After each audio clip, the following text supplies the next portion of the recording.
Amigos, sean ustedes muy buenas noches. Los saluda su amigo de siempre, Ricardo Monteagudo, a través de la señal descentralizadora de ATV Sur. Estoy con la grata compañía de la periodista Mónica Belling, directora de la revista Proactivo Minero y Energético. Mónica, muy buenas noches. Gracias por estar en el programa. Buenas noches, Ricardo, y gracias a ti por la invitación.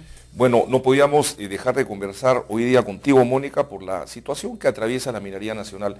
Recapitulemos rapidito lo que está pasando en Cajamarca con las congas, lo que ha ocurrido en Antamina, lo que está ocurriendo en Andahuaylas, el problema con los mineros en Madre de Dios, los mineros informales, entre comillas, muchos de ellos en Madre de Dios. Se dice que hubo una incursión de la Marina de Guerra para desactivar 130 dragas, pero la información que tenemos es que solamente se habría tocado a los pequeños, pero los grandes se los continúa dejando hacer sus operaciones. En fin, ha habido un paro agrario en Chimbote, dicho sea de paso el día de ayer. En Antamina hay un problema laboral, en fin.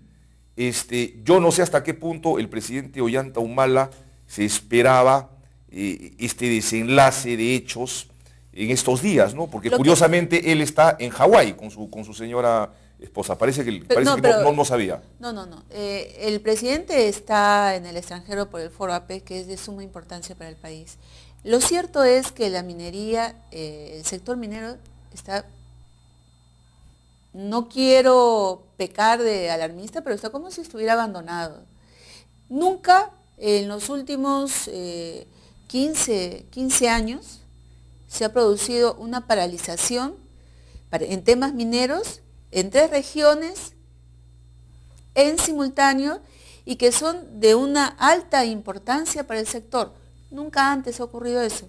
¿Por qué? Porque no solamente funciona el Ministerio de Energía y Minas, no solamente funciona la PCM, sino hay otros ministerios que tienen que ver con el orden, y para esto el sector tiene que estar un paso adelante, el sector de Energía y Minas, y la minería en particular, porque vemos que no hay problemas de este tipo ni en energía ni en hidrocarburos. Entonces, podemos decir con mucha propiedad que sí, pues el sector minero está olvidado.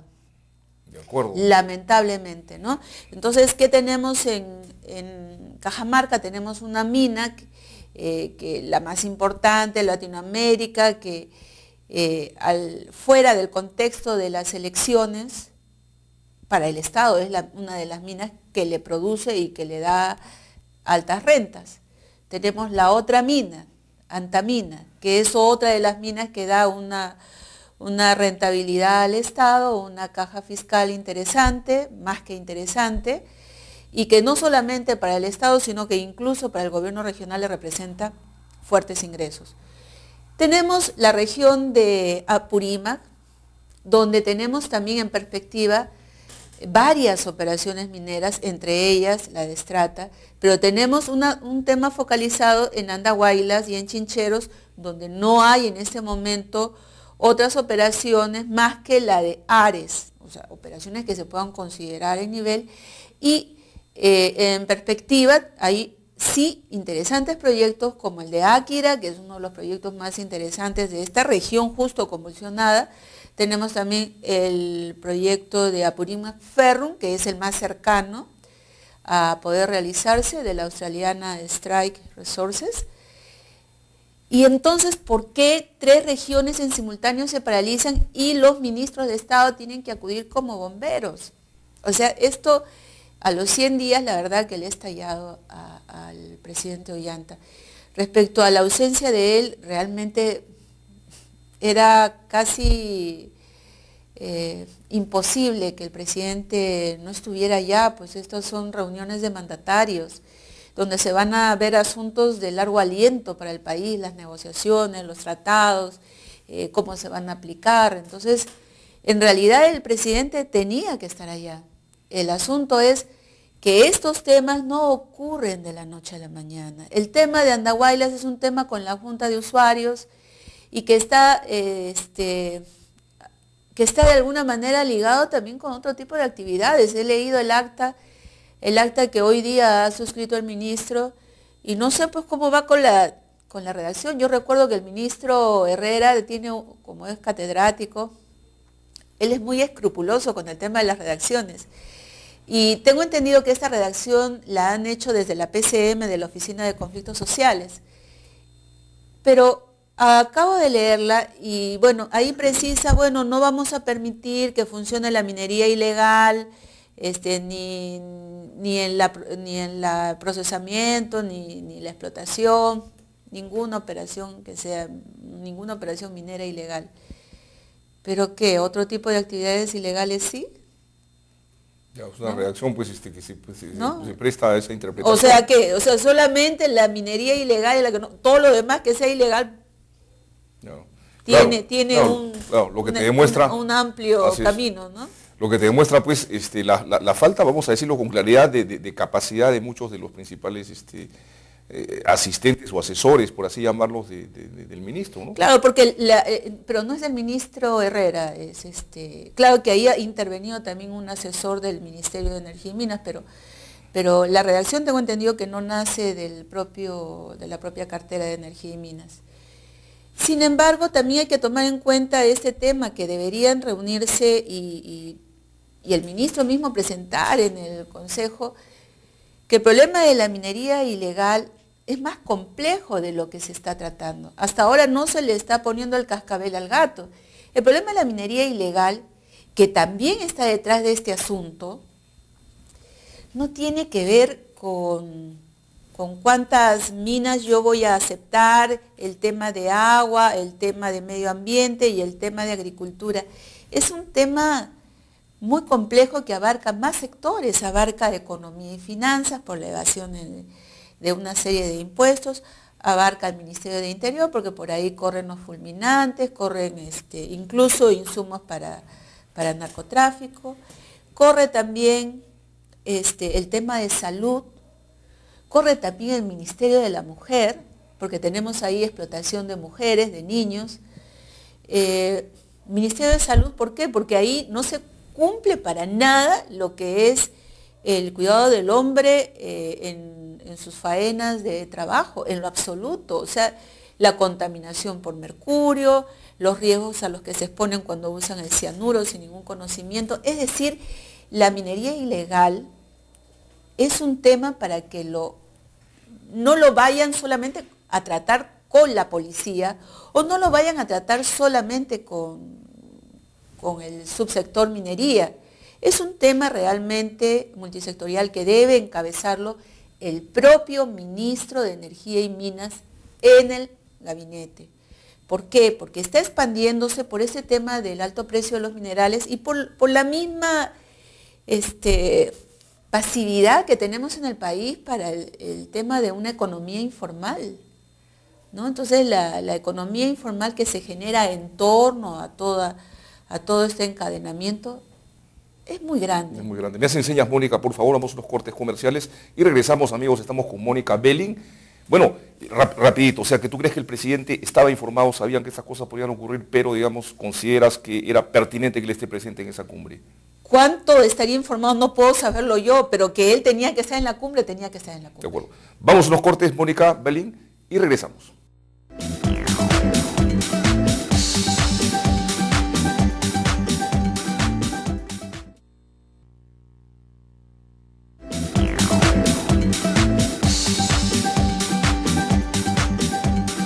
Estamos nuevamente con la periodista Mónica Belling, directora de la revista Proactivo Minero Energético, comentando la grave situación por la que atraviesa la minería nacional, que a criterio de Mónica Belling en muchos aspectos ha sido abandonada, ¿no es cierto? Eso fue lo que dijiste. Sí, es la verdad. Lamentablemente la minería, siendo un apalancamiento para la economía nacional, ha sido abandonada. Y por ejemplo, en Andahuaylas, pese a la supresión de esta firma, se está pidiendo todavía la presencia del Premier. Y en realidad el Premier no tendría por qué estar allí, pero sí tendría que estar tratando él en la cabeza, no solamente el tema del pago del gravamen minero, sino también este tema, el tema de los conflictos sociales, el tema de las demandas de las poblaciones, el tema de los gobiernos regionales y sus expectativas respecto a la minería. ¿Por qué? Porque con lo del gravamen minero hay muchos gobiernos regionales que ya están elevando su protesta respecto a que su canon minero se va a reducir. Si a eso le agregamos que hay proyectos que se están quedando, porque estos temas, estos atrasos, tienen costos. Y estos costos van a repercutir de todas maneras en los ingresos fiscales para los gobiernos regionales, no solamente para el gobierno nacional. Si el gobierno nacional considera que tiene otros recursos interesantes y constantes que pueden equipararle en el mismo nivel la economía nacional, en buena hora. Pero los gobiernos regionales en este momento no lo tienen. Muchos gobiernos regionales sí requieren de la minería, sí requieren de su canon. Por eso es que los gobiernos regionales dicen, queremos nuestro canon. Y se les critica y muchas veces se burla la gente de ellos y dicen, ¿cómo? No quieren minería, pero sí piden canon. Cuando ellos piden canon, lo que están pidiendo es que llegue a su región en la misma proporción como ellos habían de alguna manera presupuestado. Ahora se les ha reducido. La proyección ha bajado. Eso, por ejemplo, es uno de los temas que cuando tú me preguntaste la vez pasada que si algo quieren una tajada más, en realidad lo que ellos piden es lo que más o menos tenían proyectado. Tampoco ellos consideran que este tema del gravamen minero sea solucionable tan fácilmente. Acá hay de fondo, clarísimo, un tema político. Por eso los presidentes regionales son los primeros que están caminando en estas protestas. Y hasta ahora el Consejo de Ministros, el presidente Ollanta, no los pone en la mesa a los presidentes regionales. Hace poco conversé con uno de ellos que me expresó su preocupación porque durante el gobierno pasado, el gobierno del presidente García, el gobierno aprista, se les retiró un sillón al representante de los gobiernos regionales, al presidente que representaba a todos sus pares, se le quitó el sillón de estas reuniones del Consejo de Ministros y se puso en su reemplazo a un secretario. Ese secretario nunca fue un vehículo y ellos esperaban que el presidente Ollanta lo sentara en la mesa. Eso no se ha hecho. Se sigue con la misma figura del gobierno pasado pese a que se le criticó. Entonces ellos reclaman, por ejemplo, ¿dónde está la inclusión para nosotros? Bueno, en ese sentido yo te quiero hacer una preguntita así, bien directa. Por ejemplo, el doctor Herbert Cuba, que a mi criterio es un buen analista político, sostiene que el gobierno de Ollanta Humala en cierta forma se ha derechizado y que sectores empresariales están en buena cuenta contentos y tranquilos. A tenor de lo que acabas de decir, definitivamente tú no tienes esa por supuesto que no, por supuesto que no. Herbert Cuba. Bueno, Herbert Cuba es médico, no está en la minería, ¿no? Herbert Cuba sí trata los temas de silicosis, creo, y en ese sentido ha visto los temas mineros, más no conoce el tema ni de la economía minera, ni de los procesos mineros, ni de que los proyectos mineros son de largo aliento, y que los inversionistas mineros no son los señores que están en la esquina, son señores que están en el mundo, no están parados ni en Estados Unidos, ni en Canadá, ni en Australia, ni en China, ni en Perú. Cuando tú conversas con los empresarios mineros, Mónica, ¿qué percepción tú conversas constantemente? ¿Cómo están? ¿Cómo se sienten? ¿Cuál es la percepción que tienen? Pero ¿qué ellos? percepción puede haber? Dios mío, o sea, estamos viendo 3 regiones grandes, importantes, en este momento en conflicto. No se ve una solución clara. Esta acta que ha suscrito los ministros Cayó y el ministro Herrera es un acta que lo único que hace es posponer un problema. ¿Qué es lo que estamos viendo en Cajamarca? También la manera como se pospone y se posterga. ¿Qué es lo que estamos viendo en Ancash? No estamos viendo una solución estructural. Y el presidente Ollanta les ofreció eso y a la población también le ofreció muchas cosas. Entonces, ¿cómo va a poder cumplirlas así? Hasta que no se comprenda bien qué tipo de economía se quiere, pues no va a poder caminar. Los empresarios, ¿cómo van a estar felices con esto?